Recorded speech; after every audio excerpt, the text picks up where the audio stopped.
चलो हो गए भाई क्वेश्चंस। यस ठीक है, आस्था आप बताओ फर्स्ट वाला। सर। एक्स की पावर 5/5 + c। ठीक है, चलो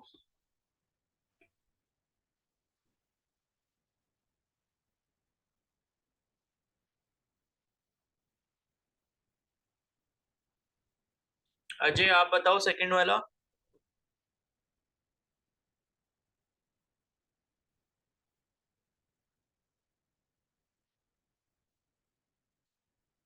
अजय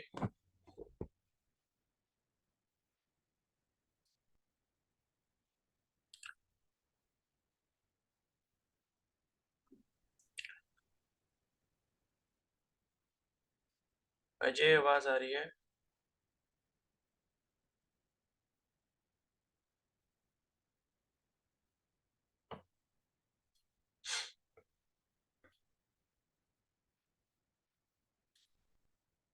मैंने माइक कहाँ ऑफ करा है भाई? माइक का कंट्रोल तो आपके पास ही होता है। नीचे से अनम्यूट करो, देखो माइक वाला ऑप्शन होगा।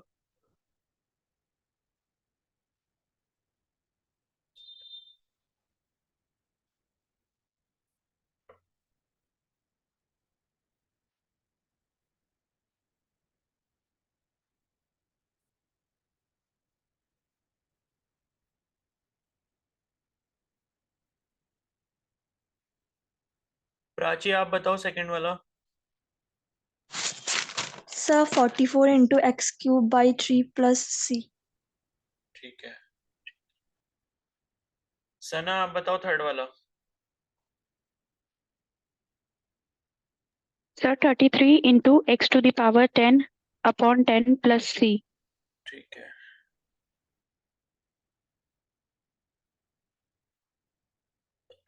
ठीक है अजय। और उत्तिष्णा आप बताओ फोर्थ वाला। तो फोर्थ वाला नहीं किया सर, फिफ्थ वाला किया। फोर्थ वाला क्यों नहीं किया? और फिफ्थ वाला जीरो तो नहीं कर दिया? No sir. तो फोर्थ वाला क्यों नहीं किया? फोर्थ वाले से क्या दुश्मनी है आपकी? ज्यादा डरावना लग रहा है? No sir. तो फिर क्या करना था? टर्म्स अलग अलग तो करने थे। चलो सर मैं बताऊं? हाँ अभी रुको उत्तिष्णा, चलो फिफ्थ वाला ही बता दो फिर। Sir 5x + c। 5x + c, ठीक है। हाँ अब बताओ कौन बता रहा था फोर्थ वाला? सर कनिष्का। हाँ बताओ। 1/5x⁵ + 1/4x⁴ + 2/3x�3 + c। हाँ ठीक है, चलो सारे हो गए। अब ये फिफ्थ वाले में किसी को कोई डाउट है कि ये 5x + c कैसे हुआ है, या सभी ने कर लिया था? देखो मैं बता देता हूँ, इसमें आपको डाउट हो सकता है इसलिए मैंने आपको ये क्वेश्चन दिया था। तो इंटीग्रेशन ऑफ 5 dx + c कुछ इस तरीके से, सॉरी dx + c ने dx है, तो यहाँ पर क्या है 5 आप पहले बाहर निकाल लोगे और इंटीग्रेशन ऑफ dx हो जाएगा। ठीक है, अब आपको ये सॉल्व करना है।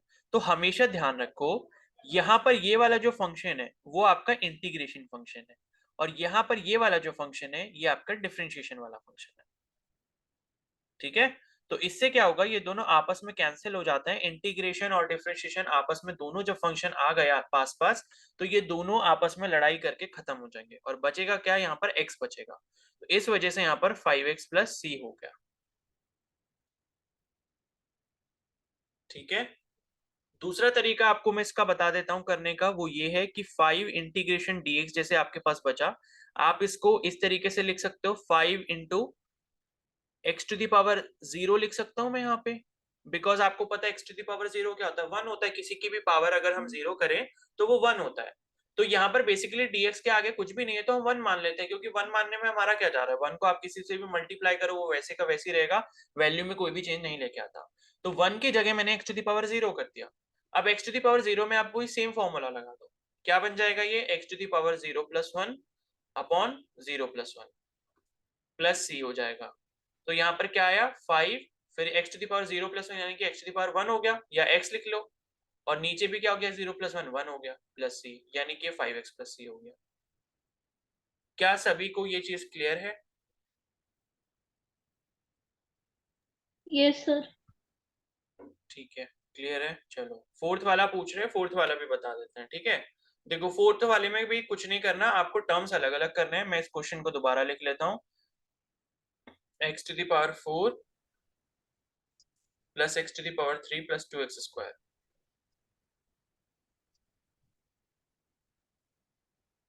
तो आपको क्या करना है, बस टर्म्स को अलग अलग कर देना है। ये मैंने करा x to the power 4 dx plus integration of x cube dx plus 2 में बाहर ले लूंगा बिकॉज ये कांस्टेंट है, उसके बाद x स्क्वायर dx कर दूंगा।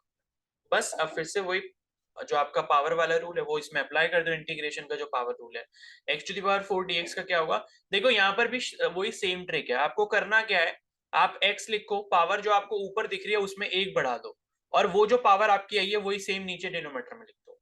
ठीक है, इजी तरीका ये है। फॉर्मूला आपको याद नहीं रखना, फॉर्मूला मैंने बता दिया, लेकिन करने का तरीका क्या है कि जो आपको x की पावर दिख रही है उसमें आप 1 बढ़ा दोगे और नीचे उतनी ही पावर लिख दोगे। उसी तरीके से कैसे, यहाँ पर x की पावर 3 है तो आप 4 कर दो और नीचे 4 कर दो। बार बार फॉर्मूला यूज करने की जरूरत नहीं है। ये 2 आपने एज इट इज लिखा मल्टीप्लाई में, x की पावर 2 आपको दिख रहा है, 1 बढ़ा दो यानी कि x की पावर 3 हो गया और नीचे भी 3 कर दो। बस ये इसका आंसर हो गया। ठीक है, तो ये इसका आंसर हो गया, और एलसीएम वगैरह यहाँ लेने की जरूरत नहीं है, इतने पे छोड़ देते हैं, प्लस c लिख देते हैं। ठीक है, तो जैसे डिफरेंशिएशन भी आपको याद दिला देता हूँ। डिफरेंशिएशन जैसे आपने मान लो x की पावर 3 का करते थे, तो आप क्या करते थे, ये वाली पावर जो होती थी वो आप आगे ले आते थे और x की पावर 1 कम करके लिखते थे। तो वहां पे हमने ये वाला लॉजिक यूज करा था फॉर्मूला के अकॉर्डिंग, और यहाँ इंटीग्रेशन में ये वाला लॉजिक यूज करते हैं कि पावर में आप 1 बढ़ा दो और जितनी पावर बन गई उतनी ही डिनोमिनेटर में लिख दो। ठीक है, तो आप कभी भी कंफ्यूज मत होना इसमें कि इंटीग्रेशन डिफरेंशिएशन के फॉर्मूले में कंफ्यूज हो जाओ। थोड़ी बहुत और प्रैक्टिस करोगे तो आपको ये याद होने लग जाएगा। ठीक है, वैसे इंटीग्रेशन बहुत बड़ा टॉपिक है। अगर 11 मतलब आप क्या बोलते हैं 11 12 में मैथ्स में पढ़ते हैं तो ये बहुत बड़ा टॉपिक है। बहुत तरीके के डिफरेंशिएशन के रूल और इंटीग्रेशन के रूल होते हैं, डिफरेंशिएशन के भी होते हैं, बट हमें बेसिक बेसिक पढ़ना था। तो इंटीग्रेशन में बेसिक चीज इतनी है, x to the power n वाला ही सबसे ज्यादा आपके में यूज होगा अगर होगा भी। ठीक है, उसके अलावा और कोई तरीके का इंटीग्रेशन यहाँ पर यूज नहीं होता। क्लियर है? तो अब आप मेरे को बताओ, क्या इंटीग्रेशन का टॉपिक इतना क्लियर है आपको? किसी को कुछ पूछना है यहाँ पर? No sir. देखो किसी को भी कुछ समझ नहीं आया तो पूछ लो।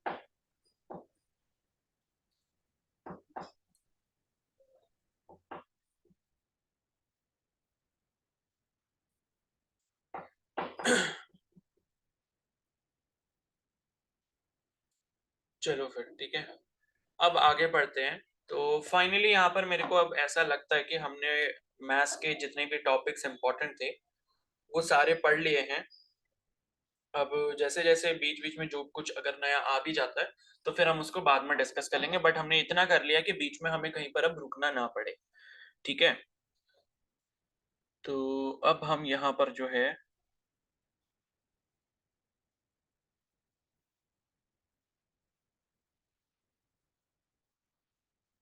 तो अब हम यहाँ पर अपना फर्स्ट चैप्टर स्टार्ट कर लेते हैं, जो कि है यूनिट्स एंड मेजरमेंट।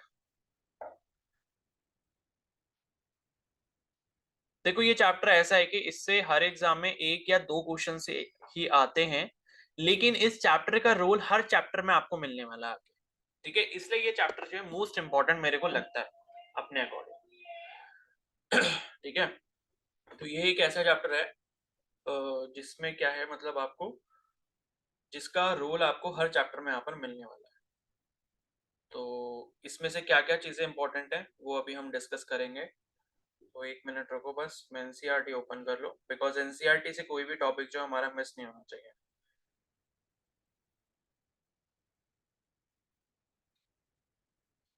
ठीक है, तो पहले हम कुछ बेस यूनिट्स के बारे में पढ़ते हैं। पहले हम क्या करते हैं, मेजरमेंट से रिलेटेड बातें कर लेते हैं कुछ। ठीक है, तो यूनिट्स एंड मेजरमेंट का देखो मतलब क्या होता है। यूनिट का मतलब ये होता है कि जैसे मैंने आपसे कहा कि मेरे को 1 kg मसूर की दाल दे दो, मैंने या तो दुकान पे गया, मैंने कहा मेरे को 1 किलो मसूर की दाल दे दो। तो जब तक मैं ये चीज यहाँ पर कंफर्म नहीं करूंगा कि मेरे को कितना चाहिए, तब तक दुकानदार मेरे को नहीं देने वाला दाल। ठीक है, तो मेरे को क्या है, यूनिट वहां पर डिस्क्राइब करनी ही पड़ेगी।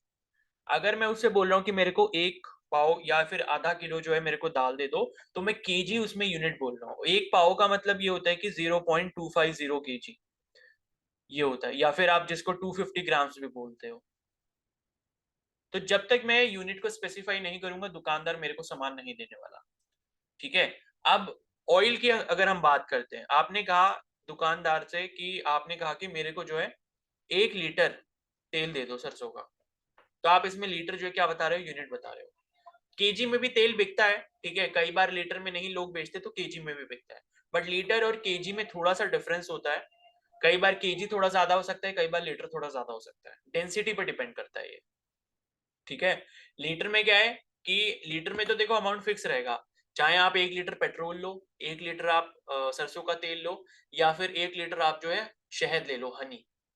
लीटर दोनों तीनों के सेम लीटर रहेंगे, क्वांटिटी लीटर अगर ले रहे हो तो सेम रहेगी। लेकिन अगर आप उसको तराजू पे रख के तोलने लग जाओगे और देखोगे कि इसका वजन कितना है, यानी कि ये केजी में कितना जा रहा है, तो 1 लीटर जो है वो आपका वो वाली चीज कम होगी जिसकी डेंसिटी कम है। जैसे पेट्रोल और ऑयल जो है वो कम होंगे in comparison to honey, because honey की डेंसिटी ज्यादा होती है। तो 1 लीटर अगर आप हनी ले रहे हो तो 1 लीटर हनी का वजन ज्यादा होगा, यानी कि केजी में वो ज्यादा दिखाई देगा। ठीक है, तो ये क्या है, ये आपकी यूनिट्स होती हैं जिससे आप कुछ भी यहाँ पर मेजरमेंट करते हो। एंड उसके बाद मेजरमेंट का मतलब यही कि आप किस तरीके से उसको मेजर कर रहे हो, उसकी अलग अलग टेक्निक्स होती हैं। जैसे आपको अगर कुछ भी वजन तोलना है तो आप तराजू का इस्तेमाल करते हो, या फिर जो वेइंग बैलेंस है उसका यूज करते हो। ठीक है, उसे वेइंग बैलेंस बोलते हैं। या फिर अपना बॉडी वेट आपको मेजर करना होता है, तो आजकल जैसे डिजिटल आपकी वेइंग मशीन आ गई, तो उस पर आप खड़े होकर अपना मेजरमेंट कर लेते हो वेट का। तो मेजरमेंट भी अलग अलग आपके हो सकते हैं। जैसे अगर आपको किसी क्या बोलते हैं, लिक्विड का मेजरमेंट करना है, तो जैसे आपने देखा होगा आप लोगों के यहाँ दूध देने कोई भी अगर आता है, तो दूध देने जब वो आते हैं तो उनके पास वो एक मग लाइक होता है, वो मग लाइक जो मतलब मग होता है जो उनके पास, तो वो मग उनका मेजरमेंट होता है। कोई आधा लीटर का मग होगा उनके पास, कोई 1 लीटर का मग होगा, तो उसके अकॉर्डिंग वो आपको आपके बर्तन में दूध दे देते हैं कि आपका 1 लीटर दूध हो गया, आपका 2 लीटर दूध हो गया, उस तरीके से मेजर करके दे देते हैं। ठीक है, या मान लो आपको अपनी हाइट मेजर करनी है, तो आप क्या करते हो, जो आपका इंच टेप होता है, ठीक है, या फिर आप कभी क्या करते हो, टेलर के पास जाते हो तो उसके पास एक मेजरिंग टेप होता है, इंच टेप जिसको बोलते हैं, तो वो उससे मेजरमेंट करता है। तो अलग अलग चीजों को मेजर करने के लिए अलग अलग हमारे पास मेथड होते हैं। ठीक है, जैसे लेंथ मेजर करनी है तो हम इंच टेप का या स्केल का इस्तेमाल कर सकते हैं। अगर मान लो हमें किसी चीज की थिकनेस का मेजरमेंट लेना है, या फिर किसी चीज की रेडियस या फिर डायमीटर का लेना है, तो हम जैसे वर्नियर कैलिपर हो गया हमारे पास, ठीक है, स्क्रू गेज हो गया, इन तरीके का ये जो इस टाइप की जो इक्विपमेंट्स या फिर डिवाइसेस होते हैं, इनका हम यूज करते हैं। ठीक है, और जैसे मैंने वो बताया, लिक्विड का मेजरमेंट करना है तो आप उसका कर सकते हो। प्रेशर अगर आपको मेजर करना है तो बैरोमीटर नाम का एक इंस्ट्रूमेंट होता है, उसको आप यूज कर सकते हो। ठीक है, और टेम्परेचर अगर आपको मेजर करना है तो थर्मोमीटर आप यूज कर सकते हो। तो ये आपके अलग अलग क्वांटिटीज को मेजर करने के लिए अलग अलग जो है डिवाइसेस बनाए गए हैं। अगर आपको इलेक्ट्रिक करंट मेजर करना है तो आप एमीटर का यूज करोगे। अगर आपको वोल्टेज या फिर पोटेंशियल डिफरेंस का मेजरमेंट करना है तो आप वोल्ट मीटर यूज करोगे। तो ये सारी जो है अलग अलग मेजरिंग डिवाइस होते हैं। तो इसके बारे में तो हम हर चैप्टर में अलग अलग तरीके से पढ़ेंगे। और बाकी यूनिट्स का मतलब ये है कि बेसिकली क्या था कि ये जो यूनिट्स का कॉन्सेप्ट है, अभी जो क्या है, हम लोग जो यूनिट्स यूज करते हैं वो करते हैं एसआई यूनिट्स। ठीक है, एसआई यूनिट्स का जो फुल फॉर्म होता है वो बेसिकली फ्रेंच में सिस्टम डे इंटरनेशनल यूनिट्स इस तरीके से है, लेकिन उसको जब हम अगर इंग्लिश ट्रांसलेशन उसका देखते हैं तो इंटरनेशनल सिस्टम ऑफ यूनिट्स इसको बोलते हैं, एसआई यूनिट। और एसआई यूनिट जो है पूरे वर्ल्ड में यूज की जाती है, ऑल ओवर द वर्ल्ड। अगर हम किसी यूनिट को मेजर कर रहे हैं तो वो हम एसआई यूनिट में करते हैं। ठीक है, जैसे मान लो हमने क्या करा मान लो यहाँ से हमने क्या करा, जैसे कोई भी चीज है, मान लो यहाँ पर हमने कोई टैबलेट अपने इंडिया में जो है हमने कोई भी मेडिसिन बनाई, तो वो मेडिसिन अगर हम मान लो फार्मा की हम बात करते हैं, ठीक है, तो फार्मा में आपने देखा होगा आप एमजी जो है ये वाली यूनिट यूज करते हो, एमजी मिलीग्राम। ठीक है, जैसे आप बोलते हो कि ये जो टैबलेट ये 500 mg की है, ये 250 mg की है, तो फार्माकोलॉजी में जो है ये एमजी वाली यूनिट ज्यादा पॉपुलर रहती है। तो आप मतलब इसको भी एक तरीके का यूनिट कंसीडर कर सकते हो। बेसिकली ये ऐसा यूनिट नहीं है, लेकिन फिर भी एक ये पॉपुलर यूनिट है जो पूरे फार्मा इंडस्ट्री में यूज की जाती है। तो आपने कोई मेडिसिन अगर इंडिया में बनाई एंड आपने बोला कि इसकी जो मतलब पोटेंसी है या इसकी जो पावर है वो मान लो 250 mg के बराबर है, ठीक है। तो अगर ये मेडिसिन यहाँ से एक्सपोर्ट होती है कहीं फ्रांस में या फिर कहीं पूरे यूरोप में या फिर कहीं ऑस्ट्रेलिया में, किसी भी कंट्री में अगर एक्सपोर्ट होती है, तो उन्हें भी इस 250 mg का मतलब पता होगा कि 250 mg कितना होता है, बिकॉज पूरे फार्मा इंडस्ट्री को पता है कि हमें यही यूनिट जो है वो कंसिडर करनी है। ठीक है। इसी तरीके से पूरे वर्ल्ड में जो यूनिट्स फेमस है हर टाइप के मेजरमेंट के लिए, वो है ऐसा यूनिट। अब ये ऐसा यूनिट क्या है, जैसे मान लो मेरे पास कोई ब्रिक है, मान लो मेरे पास कोई गोल्ड की ब्रिक है, ठीक है, एंड इस गोल्ड की ब्रिक का जो वेट है या जो मास है ये मेरे पास 1 kg के बराबर है। अब अगर मैं इसको क्या करता हूं, मैं कहीं इसको फॉरेन में एक्सपोर्ट कर देता हूं, मान लो कोई फॉरेन ट्रेडर है, वो ये खरीदना चाहता है मेरे से, उसको ये चाहिए, तो उसे भी पता होगा कि 1 kg कितनी, मतलब 1 kg जो है कितना होता है, उसको ये चीज पता होगी, क्योंकि उसके कंट्री में भी यही सारी ऐसे यूनिट्स यूज की जाती हैं। तो मैंने अगर उसको बोला कि जो यहाँ पर 1 kg का रेट है, सपोज मैंने उसको बोला कि 10 लाख रुपीज है या 10,000 रुपीज है सपोज, ठीक है, गोल्ड इतना सस्ता नहीं है, तो 10,000 रुपीज जैसे मैंने इसको बोल दिया, ये $10,000 बोल दिया। अगर हम इंटरनेशनल सिस्टम में बात कर रहे हैं तो मैंने उसको बोला कि $10,000 की जो है ये 1 kg की कोल्ड ब्रिक है। तो 1 kg जितनी क्वांटिटी मेरे इंडिया में होती है वही दूसरी कंट्री में भी 1 kg क्वांटिटी होगी। ऐसा नहीं होगा कि 1 kg में इधर 900 ग्राम चल रहे हैं, उधर 800 ग्राम चल रहे हैं या 1000 ग्राम चल रहे हैं। ठीक है। तो ये कॉन्सेप्ट बेसिकली आया था फ्रांस से। ठीक है, ये जो स्टार्टिंग हुई थी ये फ्रांस से हुई थी। आपने हो सकता है 9th-10th में अपने फ्रेंच रेवोल्यूशन वगैरह पढ़ा होगा, तो वहां पे 1700 करके कुछ ईयर है, उसमें ये चीज जो है ये काफी ज्यादा पॉपुलर हुई थी। तो वहां पे क्या था, पूरा जो आपका फ्रांस वाला किंगडम था ना, वो पूरा का पूरा फ्रांस जो था ना छोटे छोटे टुकड़ों में बटा हुआ था। जैसे इंडिया है तो इंडिया 29 स्टेट्स में डिवाइडेड है, तो उसी तरीके से पूरा फ्रांस जो है छोटे छोटे किंगडम्स में डिवाइडेड था। तो वहां पे क्या होता था, जब ट्रेड होता था ना, तो जैसे किसी भी चीज का ट्रेड हो रहा है, मान लो कोई खाने की चीज है उसका ट्रेड किया जा रहा है, ठीक है, उसकी जो है बिक्री हो रही है, तो वो क्या होता था कि एक किंगडम में मान लो 5 रुपए में जो है 200 ग्राम क्वांटिटी मिल रही है, और दूसरे किंगडम में क्या होता था कि 5 रुपए में जो है वो 490 ग्राम क्वांटिटी दे रहे हैं। तो इस तरीके की चीजें वहां पर चलती थी कि मतलब कहीं पर जो है, कहीं पर क्या होता था कि वहां पर क्या बोलते हैं, मतलब कहीं पर क्या है, मतलब कि ग्राम में मेजरमेंट कर ले रहे हैं, कहीं पर क्या कर रहे हैं वो केजी में मेजरमेंट कर ले रहे हैं, ठीक है, कहीं पर मिलीग्राम्स को ले रहे हैं। तो मतलब ये था कि अलग अलग क्वांटिटीज वहां पर चलती थी। तो इस कंफ्यूजन को डाउट, मतलब इस कंफ्यूजन को रिमूव करने के लिए उन्होंने बोला कि हम क्या करते हैं, एक इंटरनेशनल सिस्टम बना लेते हैं। इसके अकॉर्डिंग क्या होगा कि एक तरीके का अगर हमें कोई भी मेजरमेंट करना है तो उसके लिए कोई भी एक पर्टिकुलर यूनिट यहाँ पर यूज की जाएगी। अगर हमें मास जो है मेजर करना है तो हम केजी का इस्तेमाल करेंगे। अगर हमें क्या बोलते हैं, यहाँ पर जो है लेंथ को मेजर करना है तो हम मीटर का यूज कर लेंगे। लेंथ को मेजर करने के लिए टाइम को अगर हमें मेजर करना है तो सेकंड को यूज कर लेंगे। ठीक है ना। तो ये चीज जो है ये फिर मतलब काफी ज्यादा पॉपुलर हो गई, और उसके बाद ऐसा यूनिट ऑफ सिस्टम जो है वो यहाँ पर डेवलप हो गया। ठीक है। तो ऐसा यूनिट ऑफ सिस्टम के अकॉर्डिंग हमारे पास दो तरीके की यूनिट्स होती हैं। पहली जो टाइप की यूनिट होती है वो होती है बेस यूनिट्स, इसे आप फंडामेंटल यूनिट्स भी कई बार बोल लेते हो, और दूसरी टाइप की जो यूनिट्स होती हैं वो होती है डिराइव्ड यूनिट्स। ठीक है। तो ये होता है। तो ये चीजें प्लीज नोट करते हुए चलना। तो बेस यूनिट्स होती हैं और डिराइव्ड यूनिट्स होती हैं। तो बेस यूनिट्स बेसिकली हमारी कितनी होती है, 7 होती हैं, और इसके साथ साथ दो और होती हैं यहाँ पर +2, ये सप्लीमेंट्री यूनिट्स होती है जो हमारे एंगल मेजरमेंट के लिए होती है। और डिराइव्ड यूनिट्स क्या होती हैं, ये वो टाइप की यूनिट्स होती है जो हमारे बेस यूनिट से डेवलप होती है। ठीक है। They are developed from base units या फंडामेंटल यूनिट्स। ठीक है। तो बेस यूनिट्स के बारे में हम लोग एक बार डिस्कस कर लेते हैं कि बेस यूनिट्स कौन कौन सी होती हैं। तो देखो, अगर आपको लेंथ यहाँ पर मेजर करनी है तो इसके लिए जो बेस यूनिट होती है वो होती है हमारी मीटर, और इसको हम जो डिनोट करते हैं वो स्मॉल m से डिनोट करते हैं। दूसरा जो है वो है हमारा मास। अगर आपको किसी भी चीज का मास जो है वो वे करना है या तोलना है या उसको मेजर करना है, तो आप इसकी जो SI यूनिट लोगे वो लोगे किलोग्राम, और इसको हम केजी से रिप्रेजेंट करते हैं। फिर तीसरा है टाइम। टाइम के लिए आप क्या यूज करोगे, सेकंड यूज करोगे, और स्मॉल s से, या फिर कई बार इसको SEC से भी डिनोट कर दिया जाता है, एक ही चीज है। ठीक है। तो ये हो गया लेंथ, मास, टाइम। उसके बाद क्या है आपके पास, इलेक्ट्रिक करंट।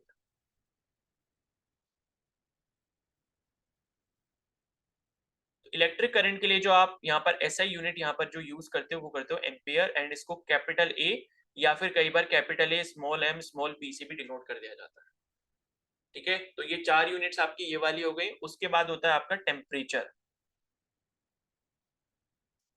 तो अगर आपको किसी भी चीज का टेम्परेचर यहाँ पर मेजर करना है, चाहे आप फिजिक्स में करो चाहे केमिस्ट्री में करो, कहीं पर भी अगर आपको करना है तो आप टेम्परेचर जो मेजर करोगे, मतलब ऐसा यूनिट में अगर आप मेजर करते हो तो उसकी ऐसा यूनिट होती है केल्विन। लेकिन क्या है, कॉमनली हम जो मेजरमेंट करते हैं वो डिग्री सेल्सियस में करते हैं। आपने देखा होगा जो आपके घर पे जो थर्मामीटर वगैरह आपके पास किसी के पास अगर होगा तो वो डिग्री सेल्सियस में करके देता है, ठीक है। तो जब भी हम मतलब स्टडी करते हैं किसी भी चीज की, अगर हम रिसर्च कर रहे हैं, कोई थ्योरी पढ़ रहे हैं, तो हम ऐसा यूनिट का इस्तेमाल करेंगे, केल्विन का करेंगे। लेकिन आसपास कोई भी यूनिट जो है वो चल सकती है, ठीक है। लेकिन केल्विन अगर हमें ये चीज पता है, हमने पढ़ लिया है, तो ऐसा है कि डिग्री सेल्सियस को हम केल्विन में इजीली चेंज कर सकते हैं। इसलिए ये कोई बाउंडेशन नहीं है हमारे लिए कि हम सेल्सियस को यूज ही ना करें, ठीक है। तो हम यूज किसी को भी कर सकते हैं, लेकिन हमको उसके बारे में सही से पता होना चाहिए कि इसको जो हम यूनिट को यूज कर रहे हैं ये ऐसा यूनिट से कैसे एक्सचेंज होती है। तो केल्विन जो है ये हमारा कैपिटल के से इसको डिनोट करता है। उसके बाद जो नेक्स्ट यूनिट है वो है अमाउंट ऑफ सब्सटेंस। जनरली ये जो है हमारा केमिस्ट्री में यूज होता है, फिजिक्स में भी यूज होता है, जैसे न्यूक्लियर फिजिक्स में। तो अमाउंट ऑफ सब्सटेंस जो है वो हमारा, इसकी जो यूनिट होती है वो होती है मोल, और इसको जो है स्मॉल MOL से जो है वो हम डिनोट कर लेते हैं, और कई बार पूरा का पूरा MOL ही लिख देते हैं, मोल, ठीक है। और उसके बाद जो यहाँ पर एक लास्ट इसमें यूनिट है वो है ल्यूमिनस इंटेंसिटी, और इसकी जो यूनिट होती है वो होती है कैंडेला। ल्यूमिनस इंटेंसिटी का मतलब है कि जो रोशनी होती है, जैसे आप बल्ब जला रहे हो कमरे में तो उससे जो रोशनी निकल रही है उसकी जो इंटेंसिटी होती है वो कैंडेला में मेजर की जाती है, ठीक है। और इसको स्मॉल CD से शो करते हैं, रिप्रेजेंट करने का तरीका जो है वो स्मॉल CD है।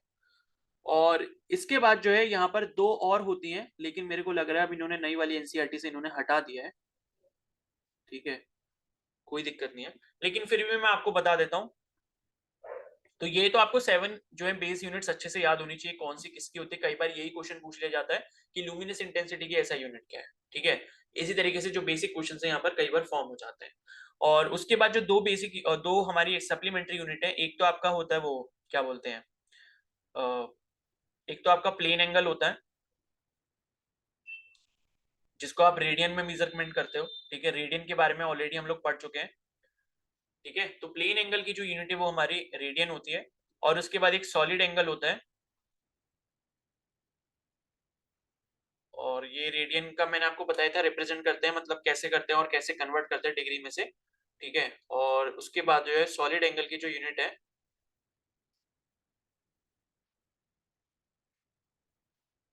वो होती है आपकी स्टेरेडियन, ठीक है। तो ये यूनिट होती है। तो ये प्लेन एंगल सॉलिड एंगल की एक बार बस देख लो, इन्हें रखो, याद मत रखो, कोई दिक्कत नहीं है, वैसे इससे ज्यादा कुछ पूछा नहीं जाएगा। तो ये बेसिक यूनिट जो है ये आपको अच्छे से पता होनी चाहिए। तो लेंथ की मीटर हो गई जिसे स्मॉल m से डिनोट करेंगे, मास के किलोग्राम जिसको kg से डिनोट करेंगे, टाइम की सेकंड हो गई, इलेक्ट्रिक करंट एम्पीयर, टेम्परेचर की केल्विन, अमाउंट ऑफ सब्सटेंस की मोल, और लुमिनस इंटेंसिटी की कैंडेला। तो ये 7 बेस यूनिट्स इसलिए बोला गया है बिकॉज इन्हीं 7 बेस यूनिट्स से पूरा हमारा फिजिक्स जो है वो पूरा हो जाता है। मतलब इन्हीं से क्या करते हैं हम, अलग अलग क्वांटिटीज की दूसरी यूनिट्स जो है वो फॉर्म कर लेते हैं, ठीक है। अब देखो डिराइव्ड यूनिट्स का मतलब क्या होता है। दूसरी जो कैटेगरी मैंने आपको बताई थी यूनिट्स की वो थी डिराइव्ड यूनिट्स। तो डिराइव्ड यूनिट्स का मतलब ये है कि जैसे आपने अभी पढ़ा कि लेंथ की जो यूनिट है वो होती है मीटर, ठीक है। अब आपने क्या करा, एक मान लो एक ये रेक्टेंगुलर प्लॉट लिया, एक रेक्टेंगुलर प्लॉट लिया, एंड यहाँ पर कुछ भी ये लेंथ होगी इसकी, कुछ भी मीटर करके लेंथ होगी, कुछ भी इधर करके मीटर जो है लेंथ होगी यहाँ पर। तो यहाँ पर ये जो लेंथ है, अगर मान लो मैं इसका एरिया कैलकुलेट करता हूँ तो मैं क्या करता हूँ, एरिया के लिए L इंटू बी करता हूँ, लेंथ इंटू ब्रेथ। तो जो भी मेरा आंसर आता है वो किस में आता है, मीटर स्क्वायर में आता है। बिकॉज एक लेंथ ही हो गई, एक लेंथ ही हो गई, है तो दोनों लेंथ ही, मतलब एक को लेंथ बोल रहा हूँ एक को ब्रेथ बोल रहा हूँ वो बात अलग है, लेकिन है तो दोनों लेंथ ही। मान लो ये लेंथ जो है इसकी मान लो 40 मीटर है, और ये वाली मान लो 30 मीटर है। तो जब मैं मल्टीप्लाई करूंगा तो क्या करूंगा, 40 मीटर इंटू 30 मीटर करूंगा। तो 40 इंटू 30 जब हम करेंगे कितना हो जाएगा, 1200 हो जाएगा, और मीटर इंटू मीटर हो जाएगा कितना, मीटर स्क्वायर हो जाएगा। तो इसकी जो एरिया की यूनिट है वो क्या है, मीटर स्क्वायर है। और यही क्या होती है, यही इसी टाइप की जो यूनिट्स होती है वो हमारी क्या होती है, डिराइव्ड यूनिट्स होती है। तो एरिया की मुझे पता लग गई कि क्या होता है, मीटर स्क्वायर, या इसको मैं ऐसे शो कर सकता हूँ, मीटर स्क्वायर, ठीक है। अब अगर आप ये दोनों साइड सेंटीमीटर में ले रहे हो तो सेंटीमीटर स्क्वायर हो जाएगी, अगर आप दोनों साइड मिलीमीटर में ले रहे हो तो मिलीमीटर स्क्वायर हो जाएगी, वो कुछ भी हो सकता है। बट हम ऐसा यूनिट्स के टर्म में बात कर रहे हैं तो फिर हम ऐसा यूनिट को ही मानकर सारी यूनिट्स को डिराइव करेंगे, ठीक है। इसी तरीके से नेक्स्ट जो है वो हमारा होता है वॉल्यूम। तो वॉल्यूम की कोई यूनिट बता सकता है मेरे को, क्या होती है? Metre cube. ठीक है, ठीक है। तो वॉल्यूम में बेसिकली हम करते क्या है, जैसे आपने क्या लिया, आपने मान लो एक क्यूब ले लिया, ठीक है। क्यूब किससे बनता है? स्क्वायर साइड से बनता है। मान लो आपका क्या, जैसे रूम है, जिस रूम में आप बैठे हो वो मान लो एक क्यूबॉइड है, या मान लो आप एक ऐसे रूम में बैठे हो जिसकी सारी वॉल्स जो है वो स्क्वायर शेप में है और सेम लेंथ और सेम ब्रेथ है उनकी, तो वो हमारा क्यूब हो गया। तो क्यूब के केस में आपको पता है वॉल्यूम का फॉर्मूला क्या होता है? ए क्यूब होता है, ठीक है। और इसी तरीके से मान लो अगर आप क्यूबॉइड लेते हो तो क्यूबॉइड के केस में L into B into H, ये फॉर्मूला आपने कभी ना कभी 9th-10th में पढ़ा होगा। तो L into B into H अगर आप कर रहे हो तो एल भी क्या एक लेंथ है, ये भी एक लेंथ है, ये भी एक लेंथ है।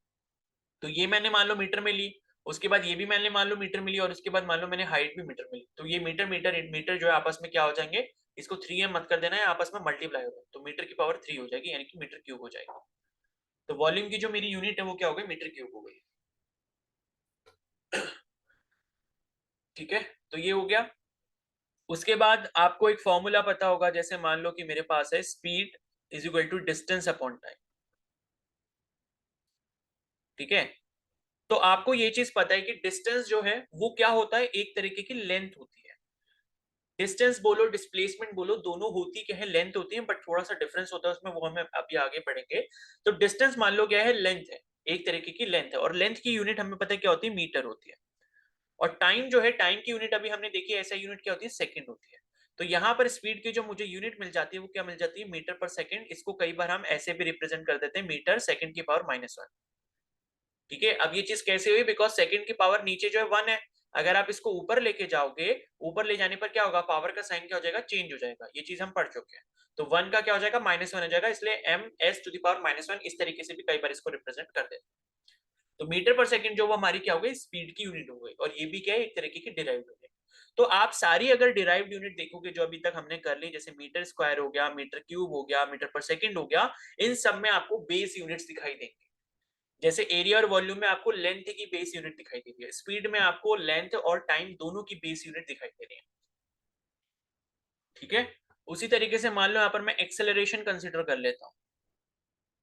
एक्सेलरेशन, एक्सेलरेशन क्या होता है, change in velocity divided by time. ठीक है, तो चेंज इन वेलोसिटी, देखो वेलोसिटी में कुछ भी चेंज होगा तो वो चेंज जो आएगा वो मीटर पर सेकंड में ही आएगा। स्पीड हो या वेलोसिटी हो, दोनों की यूनिट क्या होती है, मीटर पर सेकंड ही होती है। ठीक है ना, तो वो जो चेंज है, आप क्या करते हो, एक्सेलरेशन का फॉर्मूला आप एक ये भी पढ़ते हो, final velocity minus initial velocity, ठीक है, upon time. Final velocity minus initial velocity upon time. तो एक चीज ये ध्यान रखना कि कभी भी आप दो यूनिट्स को जोड़ रहे हो, या दो फिजिकल क्वांटिटीज को जोड़ रहे हो जिनकी यूनिट सेम है, या दो फिजिकल क्वांटिटी को आप घटा रहे हो जिनकी यूनिट सेम है, तो आंसर जो मिलेगा आपको वही सेम यूनिट में मिलेगा। ठीक है, जैसे मैंने आपको बोला कि मेरे पास 1 किलो लड्डू थे, एंड मैंने आधा किलो जो लड्डू है वो आपको दे दिए, तो मेरे पास कितने लड्डू बचेंगे, आधा किलो लड्डू बचेंगे। तो अल्टीमेटली यूनिट जो मेरे पास बची है, ½ kg ही बची है। 1 kg टोटल था, ½ kg मैंने आपको दे दिया, ½ kg ही मेरे पास बचा है। तो कहने का मतलब ये है कि कोई भी अगर फिजिकल क्वांटिटी है, उनकी यूनिट सेम है, अगर आप उसको या तो ऐड करो या सब्ट्रैक्ट करो, तो आपको जो रिजल्टेंट मिलता है, जो आउटपुट मिलता है, वो आपको उसी सेम यूनिट में मिलता है। ठीक है, जैसे मान लो मेरे पास 4 लीटर जो है ऑयल था, 4 लीटर सरसों का तेल था, मेरे को किसी ने 1 लीटर और दे दिया, तो मेरे पास टोटल कितना हो गया, 5 लीटर हो गया। तो 4 लीटर प्लस 1 लीटर टोटल कितना बना, 5 लीटर बना। मतलब जो यूनिट हमारी पहले इनिशियली थी दोनों क्वांटिटीज की, वही मेरी बाद में रहेंगी जोड़ने के बाद। तो एडिशन हो या सब्ट्रैक्शन हो, यूनिट जो है हमेशा सेम रहती है। ठीक है, तो फाइनल वेलोसिटी में से अगर मैं इनिशियल वेलोसिटी को यहाँ पर सब्ट्रैक्ट करता हूं, तो जो मेरे को यहाँ पर टर्म मिलेगा वो भी वेलोसिटी का ही मिलेगा। मान लो ये मेरी वेलोसिटी थी 5 मीटर पर सेकेंड, और इनिशियल वेलोसिटी थी मान लो मेरी 3 मीटर पर सेकेंड। तो अल्टीमेटली मेरे पास जो वेलोसिटी यहाँ पर सब्ट्रैक्ट होकर आएगी वो कितनी आएगी, 2 मीटर पर सेकेंड। तो यहाँ पर ये यूनिट देख सकते हो, यूनिट जो मिली वो मेरे को मीटर पर सेकेंड में ही मिलेगी। ऐड करूं या सब्ट्रैक्ट करूं, मेरे को जो यूनिट किसमें मिलेगी, मीटर पर सेकेंड में मिलेगी। और एक चीज आपको ये भी ध्यान रखनी है कि आप ऐड या सब्ट्रैक्ट सिर्फ सेम यूनिट्स को कर सकते हो। मैं आपसे बोलूं कि 2 किलो में से 1 लीटर को घटा दो, तो आप नहीं घटा पाओगे। क्योंकि उसका कोई सेंस ही नहीं बनता। 2 किलो में से आप 1 किलो या फिर आधा किलो ऐसे करके आप घटाओगे, यानी कि यूनिट जो होनी चाहिए सेम होनी चाहिए। या 2 लीटर है तो उसमें से 1 लीटर, आधा लीटर, जितना भी आपको घटाना है वो लीटर में ही होना चाहिए। अगर एमएल में होगा तो आप पहले उसको लीटर में कन्वर्ट करोगे, लेकिन केजी को आप लीटर में कन्वर्ट नहीं कर सकते जब तक उसकी सारी कंडीशंस हमें पता ना हो। ठीक है, तो ये चीज भी ध्यान रखनी है। तो ये जैसे मान लो मेरे पास क्या हो गया, इसका जो वो आया मीटर पर सेकंड हो गया, और नीचे यहाँ पर क्या आ जाएगा, टाइम आ गया, यानी कि सेकंड आ गया। तो मीटर पर सेकंड को मैं ऐसे भी लिख सकता हूँ मीटर अपॉन सेकंड, और ये साथ में सेकंड आपस में यहाँ पर मल्टीप्लाई में आ जाएगा, तो ये क्या हो गया, मीटर अपॉन सेकंड स्क्वायर हो गया। इसको दोबारा से यहाँ पर लिखो तो मीटर सेकंड की पावर -2 ऐसे लिख सकता हूँ। तो एक्सेलरेशन की यूनिट मेरे पास क्या आ गई, मीटर पर सेकंड आ गई। ठीक है, तो यहाँ पर भी जब आप देखोगे आपको दोनों की दोनों बेस यूनिट दिख रही है। एक आपको बेस यूनिट यहाँ पर दिख रही है किसकी, लेंथ की, और एक आपको बेस यूनिट यहाँ पर दिख रही है किसकी, टाइम की। तो जितनी भी हमारी अब आगे जाके चैप्टर्स हम जितनी भी पढ़ेंगे, वहां पे हम जितनी भी यूनिट्स पढ़ेंगे, वो ये सभी की सभी बेस यूनिट्स का कॉम्बिनेशन होगा। चाहे एरिया हो, वॉल्यूम हो, स्पीड हो, एक्सेलरेशन हो। अब मान लो नेक्स्ट मैं एक क्वांटिटी ले लेता हूं, फोर्स। फोर्स का जो जनरल फॉर्मूला होता है वो होता है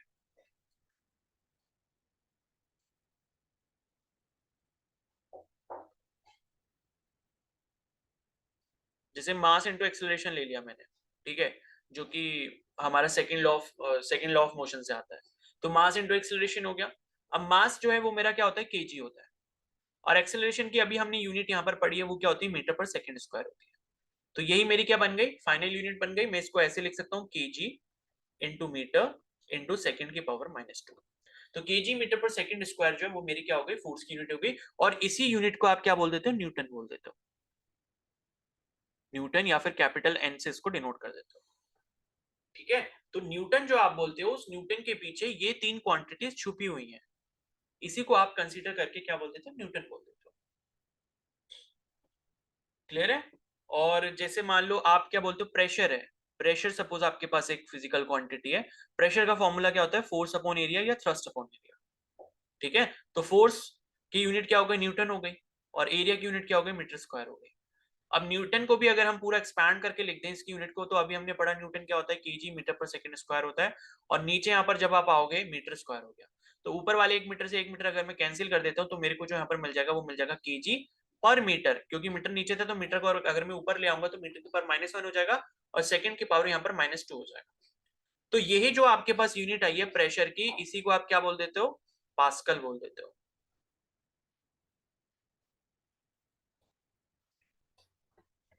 ठीक है, तो पास्कल में भी अगर आप देखोगे तो उसके पीछे भी हमारी बेस यूनिट्स ही छुपी हुई हैं।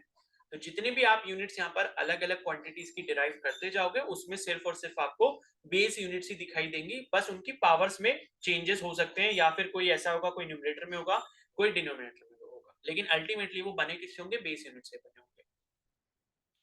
तो ये बात हो गई हमारी बेस यूनिट और इसकी डिराइव्ड यूनिट्स की। ठीक है, तो इसकी जो एक मतलब चार्ट है या टेबल है, वो भी मैं आपको एक बार शेयर कर दूंगा। उसे एक बार आप जरूर देख लेना, उसमें आपको और भी काफी सारी यूनिट्स मिल जाएंगी। ठीक है, तो अब आप मेरे को बताओ, क्या इतनी चीज आपको क्लियर हुई यहाँ तक। Yes, sir. Yes. Yes, sir. Yes, sir. Yes, sir. बाकी किसी को कुछ भी डाउट है तो पूछ लो, इसमें से कुछ भी अगर आपको समझ नहीं आया तो।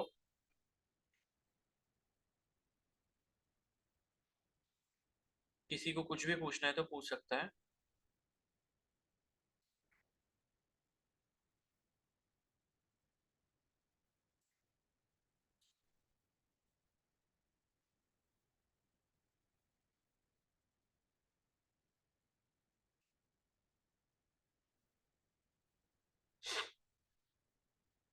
चलो फिर ठीक है, किसी को कुछ नहीं पूछना, तो हम इसमें आगे बढ़ते हैं।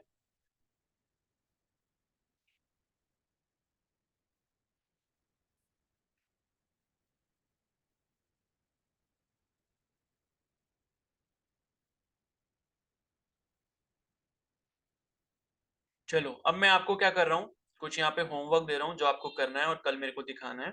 तो होमवर्क बेसिकली डेराइव्ड यूनिट से रिलेटेड ही है। इतनी यूनिट्स मैंने अभी आपको करके दिखा दी, आई होप आपने नोट कर ली होंगी। देखो, नोट्स बनाते रहना, मैं किसी भी दिन बीच में किसी से भी बोल दूंगा कि अपने नोट्स की जो मेरे को फोटोज है वो सेंड करो, और फिर जो नहीं करेगा तो देख लेना। ठीक है, क्योंकि मैं ये चीजें लिख रहा हूँ, मैं इसीलिए लिख रहा हूँ सो दैट कि आप मेरे साथ साथ नोट कर पाओ, क्योंकि करने को मैं इतना इजी अपने आप के लिए ये भी कर सकता था कि मैं स्लाइड बना के पहले से ले आऊं या स्लाइड में कहीं से कॉपी कर लूं और उससे आपको पढ़ा दूं। तो वो मैं इसलिए नहीं कर रहा बिकॉज उससे क्या होता है, आप लोग नोट नहीं कर पाते हो, फिर आपको अलग से टाइम चाहिए होता है नोट करने के लिए, तो आपका बैकलॉग ना हो, इस वजह से मैं आपको साथ में ये चीजें करवाते जा रहा हूँ। तो जो चीजें मैं करवा रहा हूँ बस उतनी ही आपको लिखनी है, ठीक है। तो अब यहाँ पर अपने होमवर्क के क्वेश्चंस लिख लो, जिसकी आपको यूनिट्स बतानी है, मेरे को यूनिट्स इसी तरीके से डिराइव करके बतानी है। तो यहाँ पर हो गया आपका फोर्स करवा दिया, प्रेशर हो गया, ठीक है, और एरिया हो गया मैंने करवा दिया, वॉल्यूम करवा दिया, और उसके बाद ठीक है, तो यहाँ पर लिख लो फर्स्ट है वर्क। तो इनके फॉर्मूलाज आप ढूंढोगे खुद से, वर्क का फॉर्मूला क्या होता है, देखो पढ़ा आपने सब कुछ रखा है, सब यहाँ पर 12th पास वाले ही कैंडिडेट हैं, तो सबने कभी ना कभी तो पढ़ा होगा, जिसको नहीं भी याद है तो खुद से ढूंढ लेना वर्क का फॉर्मूला क्या होता है। लेकिन वर्क का फॉर्मूला ही ढूंढना, उसकी यूनिट मत ढूंढना, कैसे निकालनी है वो खुद आप सॉल्व करना, ठीक है। तो वर्क हो गया, उसके बाद यहाँ पर जो है हमारा पोटेंशियल एनर्जी, ठीक है। अब ये पोटेंशियल एनर्जी मैं ग्रेविटेशनल वाली ही बोल रहा हूँ, ग्रेविटेशनल, ग्रेविटेशनल मतलब क्या, जिसका mgh फॉर्मूला होता है, ठीक है। उसी तरीके से काइनेटिक एनर्जी, ठीक है। फिर आपका हो गया power,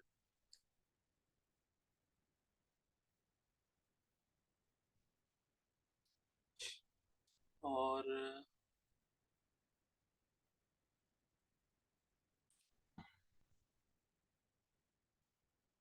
electric charge, electric charge की यूनिट सभी को पता होगी शायद कि कूलाम्ब होती है, लेकिन वो कूलाम्ब के पीछे क्या छुपा होता है बेस यूनिट्स के टर्म्स में, वो आपको डिस्क्राइब करना है, ओके। एंड उसके बाद है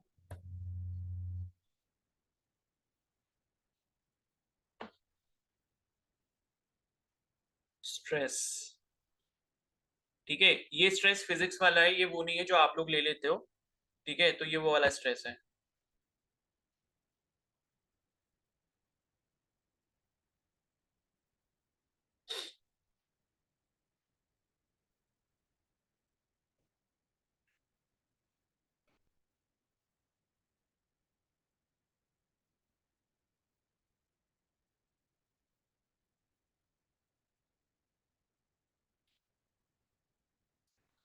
चलो एक और लिख लेते हैं, हीट एनर्जी,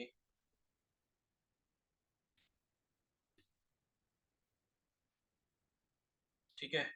चलो इतने ही लिख लो अभी, और हम फिर आगे डिस्कस करते रहेंगे, फिर वो आपसे हो भी नहीं पाएंगे, तो इसलिए फिर वो जब टॉपिक पढ़े नहीं तो फिर वो भी नहीं कर रहे हैं। तो वर्क हो गया, पोटेंशियल एनर्जी हो गया ग्रेविटेशनल वाली, जिसका फॉर्मूला mgh होता है, बिकॉज पोटेंशियल एनर्जी बहुत तरीके की होती है। काइनेटिक एनर्जी हो गया, पावर हो गया, इलेक्ट्रिक चार्ज हो गया, स्ट्रेस हो गया, हीट एनर्जी हो गया। अब एक चीज ध्यान रखना, दुनिया में कितनी भी टाइप की एनर्जी हो, उन सब की एक ही यूनिट होती है, वो होती है जूल, ठीक है। अब वो जूल डिस्क्राइब करने के अलग अलग तरीके हो सकते हैं, जैसे अगर आप mgh फॉर्मूला यूज कर रहे हो पोटेंशियल एनर्जी का तो आपको कुछ और मिल रहा होगा, लेकिन अल्टीमेटली वो जूल ही बनता है। काइनेटिक एनर्जी कर रहे हो तो आप क्या करोगे, हाफ mv स्क्वायर करोगे, उससे जो आएगा, लेकिन अल्टीमेटली वो क्या बनेगा, जूल बनेगा। तो दुनिया में कोई भी एक ही टाइप की अगर कोई भी एनर्जी वो फिजिकल क्वांटिटी होती है तो उसकी यूनिट एक ही होती है। एनर्जी है, कितनी भी एनर्जी हो, थर्मल एनर्जी, जियो पोटेंशियल मतलब पोटेंशियल एनर्जी हो गई, ग्रेविटेशनल एनर्जी, जितनी भी हो गई, सारी की सारी एक जैसी होंगी, सबकी यूनिट क्या होंगी, जूल होंगी, लेकिन डिराइव करने का तरीका अलग अलग होगा, ठीक है। तो अब ये होमवर्क कर लेना, फिर मिलते हैं कल सुबह। Till than happy Sunday and have a good day, ठीक है। सर कल मॉर्निंग में 7:30 होगी ना क्लास? हाँ 7:30 है।